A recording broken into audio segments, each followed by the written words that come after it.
Diễm xin chào cô chú, anh chị, các bạn và các em.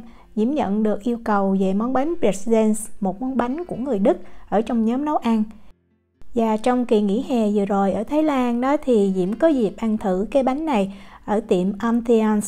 Diễm thấy rất là ngon. Đây là kiểu bánh pretzel mềm và phủ bên trên là phần hạnh nhân vừa giòn vừa thơm. Victor nhà Diễm thì ảnh ăn bánh này ảnh rất là thích, và khi mà Diễm làm thử ở nhà thì ảnh nói là ngon hơn tiệm luôn. Cách làm bánh này thì cũng đơn giản, không có khó. Bây giờ mình cùng vào bếp nướng món bánh Bretzels này với Diễm nha. Bột mì để làm bánh này thì mình chọn bột mì có protein từ 12 cho tới 13% là ngon.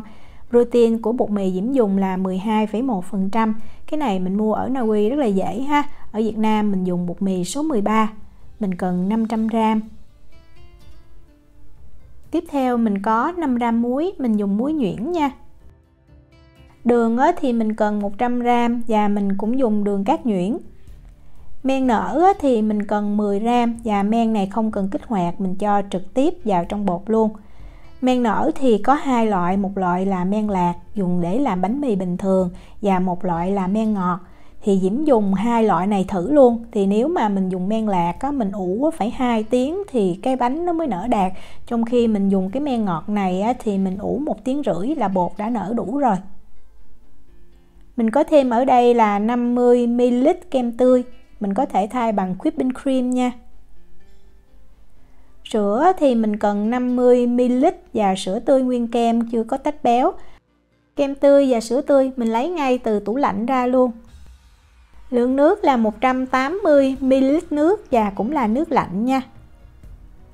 Mình có thêm ở đây là 50g dầu ăn, Diễm dùng dầu hoa hướng dương, và 50g bơ. Bơ này cũng là bơ lạnh, tức là lấy ngay từ trong tủ lạnh ra mình cắt là mình cho vào trong bột luôn. Mình dùng những nguyên liệu lạnh để khi nhồi bột bột nó không có bị nóng, như vậy protein nó có thời gian nó giãn nở chậm bột sẽ ngon hơn rất là nhiều. Bật máy lên thì mình để tốc độ thấp nha, và mình nhồi ở cái tốc độ thấp này trong khoảng thời gian là 20 phút. Diễm thấy là tùy cái máy nhồi bột đó, máy của Diễm cái công suất của nó là 1700W, vì vậy Diễm để số 1 và Diễm nhồi 20 phút thì Diễm thấy đạt. Còn nếu mà mình dùng máy có cái công suất thấp hơn thì có thể mình nhồi ở số 2 hoặc là số 3. Quan trọng là mình thấy bột nó tróc khỏi cái thau nhồi bột, nó tạo thành một khối thiệt là dẻo và mịn. Cái này là Diễm nhồi sau 20 phút nè. Đó, mình nhìn kỹ khối bột, mình cầm lên mình thấy nó mềm rất là dẻo, tạo thành một khối như vậy. Và lúc mà mình vo tròn nó lại đó, mình tém cho nó tròn thì mình dùng cái ngón tay đó mình ấn vào thử, mình thấy nó đàn hồi rất là tốt luôn. Đó, và nếu mình kéo một cái miếng bột mỏng lên như vậy, nó có màng như vậy thì bột nhồi đạt ha. Và bột sau khi nhồi xong thì mình sẽ chia bột luôn. Với công thức này mình làm được 16 cái bánh, nhưng mà Diễm thấy mình chia bột phải làm 8 phần bằng nhau thôi. Mỗi phần là 125g. Thì như vậy khi mà mình vo tròn nó sẽ nhanh hơn. Rồi lúc mà mình tạo hình thì mình cắt đôi cái miếng bột ra thôi. Đó, mình cầm miếng bột và mình túm miếng bột lại. Sau đó mình xe, mình để dưới mặt phẳng đó, mình xe theo một chiều cho nó tròn. Cầm miếng bột lên, nếu mình thấy ở dưới nó hở chút thì mình tém lại ha. Vậy là xong. Sau khi chia hết 8 miếng bột thì mình dùng màng bột thực phẩm và mình đậy bột lại, tránh cho bột bị khô. Và mình ủ cho bột nở gấp đôi thì thời gian từ 90 cho tới 120 phút. Nếu mà mình dùng cái men lạc thì khoảng 120 phút, men ngọt thì 90 phút là đủ rồi. Cái này là Diễm ủ 120 phút là men lạc nè. Mình nên kiểm tra bột nha, thời gian không thể nào chính xác được. Mình ấn vào mình thấy rất là mềm, và nếu mà mình ấn mạnh tay thì mình thấy bột nó không có đàn hồi lại. Như vậy thì bột mới nở đạt. Lấy miếng bột ra mặt phẳng và bây giờ mình chia cái miếng bột này ra làm đôi ha. Tại vì một cái miếng bột như vậy mình làm cái bánh rất là to. Sau đó mình sẽ xe cái miếng bột này ra cho nó dài. Mình lưu ý là mình cắt ra rồi mình xe luôn, mình đừng có vo hay mình làm gì cho nó tròn lại thì bột nó sẽ bị co giãn. Lúc mà mình xe như vậy nó rất là khó ra được cái miếng bột dài. Và mình xe làm sao cho miếng bột nó có cái chiều dài khoảng từ 70 cho tới 80 cm là được. Trường hợp mà mình xe cái miếng bột mình thấy nó co giãn quá thì mình cứ để cho bột nó nghỉ rồi mình xe tiếp ha đi. Tạo hình này thì rất là dễ, để Diễm quay 2 lần luôn. Sau khi xe cái miếng bột ra dài đó thì mình sẽ chập nó lại như vậy, ngay đầu mình quấn 2 lần lại, rồi mình cầm hai cái đầu đó mình dán lên trên, vậy là xong. Diễm thấy dễ dàng nhất đó là mình cắt từng cái miếng giấy như vậy, rồi mình để cái miếng bánh lên. Sau khi tạo hình hết 16 cái bánh đó, thì mình để ở đây cho bánh nó nghỉ 30 phút là mình có thể mang mình nướng được ha. Thì lúc này nó nở khoảng chừng 80% á. Trong thời gian này thì mình đi chuẩn bị phần topping. Diễm có 50g hạnh nhân cắt lát, còn mình dùng hạnh nhân nguyên hạt cũng được luôn nha, tại mình sẽ xay ra. Diễm cho vào trong cái máy xay nè. Đường thì mình dùng đường cát ha, là 30g.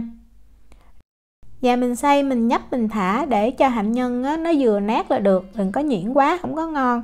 Đó, như vậy thì Diễm thấy đạt nè. Điểm đặc biệt của món bánh pretzel là cái vỏ ngoài của nó sẽ có cái màu nâu vàng đậm. Thì Diễm có ở đây là 500ml nước nha. Tiếp theo Diễm cho vào 50ml nước tro tàu. Như vậy để mình tạo thành một cái hỗn hợp nước mà kiềm có tính kiềm, để khi mà mình thoa lên bột hoặc là mình nhúng cái miếng bột vào khi nướng nó sẽ tạo cái màu đẹp và làm cho cái bánh nó có cái mùi rất là đặc trưng.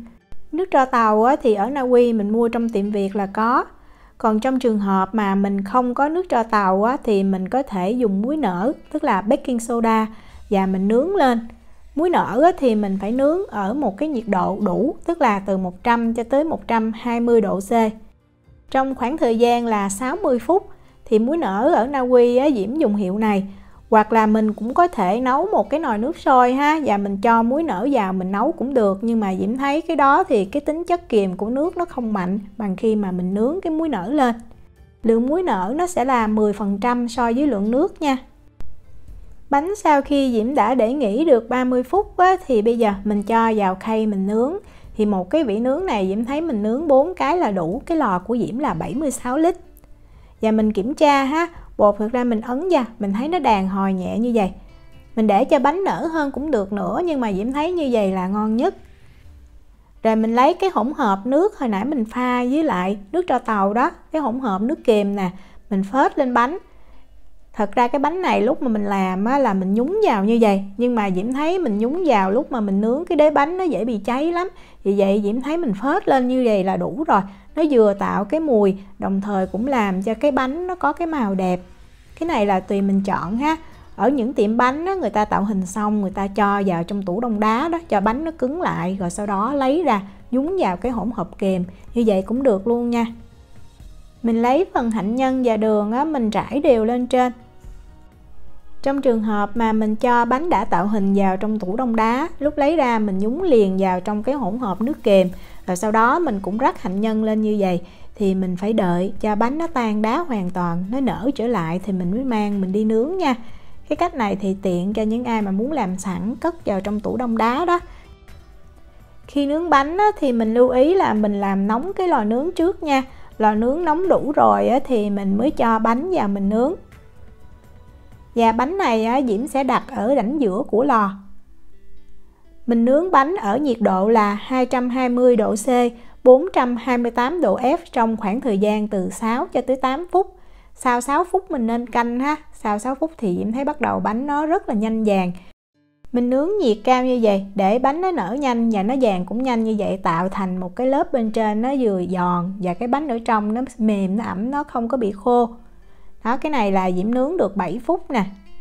Như mình nhìn thấy ở đây, cái chỗ mà có cái phần nước thì nó sẽ vàng, trong khi những cái chỗ trắng là nước nó không có thấm vào. Vì vậy mình thấy cái tác dụng của cái nước kiềm đó. Và ngay chỗ cái phần nước kiềm thì nó sẽ giòn hơn, nó giòn kiểu giòn xốp, nó giữ cái bánh lại, làm cho cái bánh bên trong nó không có bị khô. Bánh này Diễm thấy ngon nhất là mình vừa nướng xong khoảng 5 phút mình ăn. Đó, mình thấy ở bên dưới rất là đẹp. Còn nếu mà mình nhúng nguyên cái bánh vào trong cái hỗn hợp nước kiềm thì Diễm thấy giống như nó bị đậm hơn, giống như nó hơi bị cháy vậy đó. Ở bên ngoài thì giòn ha, bên trong thì mềm xốp. Mình xé ra thì mình thấy nè. Nếu mà mình bị dị ứng hạnh nhân hoặc là các loại hạt thì mình có thể thay cái phần topping này bằng đường và bột quế cũng rất là ngon. Diễm chúc cô chú, anh chị, các bạn và các em thành công với lại món bánh này. Nếu mà có thắc mắc gì thì cứ để lại lời nhắn hoặc là gửi tin nhắn cho Diễm. Diễm cảm ơn sự quan tâm theo dõi video rất là nhiều. Hẹn gặp lại trong những video tiếp theo. Chào tạm biệt.